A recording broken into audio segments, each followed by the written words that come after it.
সকালবেলা রুটি খাওয়ার জন্য ভাজি বসাই দিলাম। এটা ঢ্যাঁড়স ভাজি এখন বসাই দিচ্ছি। এই দেখুন, এই ঢ্যাঁড়স ভাজিটা এইভাবে কুচু কুচু করে কাটছি। এটা তেমন কিছু দেই না, শুধু তেল দিয়েছি, আদা রসুন পেঁয়াজ দিয়েছি আর কাঁচামরিচ দিয়েছি আর লবণ। এই দিয়ে আমি ঢ্যাঁড়স ভাজিটা করবো। আর এই ঢ্যাঁড়স ভাজিটা আমার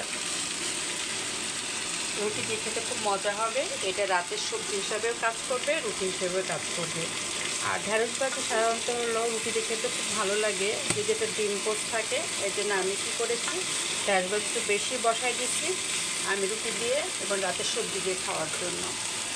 ঢ্যাঁড়স ভাজিটা হলুদ এমন কিছু দেই নাই, হলুদ দেই নাই, কারণ হলুদ এই কারণে দেয়নি, ঢ্যাঁড়স ভাজিতে হলুদ দিলে কালার দেখতে ভালো আসবে না, সবুজটা কেটে যাবে। এই জন্য আমি কী করেছি, হলুদ না দিয়ে আমি ঢ্যাঁড়স ভাজি বসাই দিয়েছি। এখানে কোনো তেল পানি দিই নাই, হালকা হালকা ঢ্যাঁড়স ভাজির জন্য বসাই দিয়েছি। একটু দিলাম যাতে তাড়াতাড়ি হলো সিদ্ধ হয়ে যায়। একেবারে পানি দিই নাই, একবারে শুকনা। এই দেখুন, খালি তেল। ঢ্যাঁড়স ভাজি আমাদের সবাই পছন্দ করে, আমিও পছন্দ করি, বাচ্চারাও পছন্দ করে। এই জন্য একটু বেশি করে ঢ্যাঁড়স ভাজি বসাই দিলাম যাতে সবাই খেতে পারি। আর রুটিতে সকালবেলা আমরা খাই, রুটি ছাড়া তো আমাদের কাজ নেই, অন্য নাস্তা নেই। এই জন্য রুটি বানাই ফেলছে। এই রুটির সঙ্গে চলবে ঢ্যাঁড়স ভাজি, আর তার সঙ্গে থাকবে ডিম। ডিমটা প্রতিদিনই রাখা হয়, যেহেতু ডিমটা পুষ্টিকর। এই জন্য আমরা 4টা ডিম প্রতিদিনই খাই। শুধু আমি একা না, সাহেবও খাই, বাচ্চারা খায়। এই জন্য ডিম আমাদের কমন।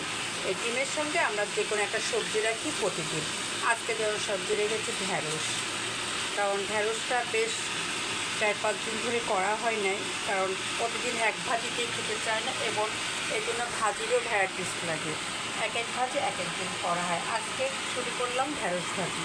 এই ঢ্যাঁড়স ভাজি আমার 2 বেলা চলবে, রাত আর সকাল, তাহলেই হবে। দেখুন, বেশি করে বসিয়ে দিয়েছি ঢ্যাঁড়স ভাজিটা। আর ঢ্যাঁড়স ভাজির কালারটা হবে পুরো সবুজ, কারণ আমি ঢ্যাঁড়স ভাজিতে কখনো হলুদ দিই না। এই ঢ্যাঁড়স ভাজিতে মিষ্টি কুমড়াতেও আমি হলুদ দিই না, কালার ঠিক রাখার জন্য। এই জন্য ঢ্যাঁড়স ভাজিটা দেখতে সুন্দরই লাগবে। এরকম সবুজ সবুজ করে নামিয়ে ফেলবো, এতে বাচ্চারা খেতেও পছন্দ করবে। আর সবুজ সবুজ হলেই ভালো লাগে, এই জন্য লবণ হলুদ দিই নাই। এখানে দিয়েছি কাঁচামরিচ, রসুন, পেঁয়াজ আর লবণ, সাথে সাদা তেল, আর কিচ্ছু দিইনি। এই দিয়ে আমার হচ্ছে ঢ্যাঁড়স ভাজি। আর এর সঙ্গে আমার থাকবে একটু ডাউল আর শিং মাছের তরকারি রান্না করা আছে। এই দেখুন, এই শিং মাছের তরকারি থাকবে রাতে, ডাউল আর এই সাদা ভাজি, ঢ্যাঁড়স ভাজি। এই যে আমাদের রাতের আজকে খাবার। আর সকালে থাকবে ডিম আর এই ঢ্যাঁড়স ভাজি। এতে আমার রুটিন হয়ে গেল। এই জন্য ঢ্যাঁড়স ভাজি একটু বেশি বসিয়েছি। এই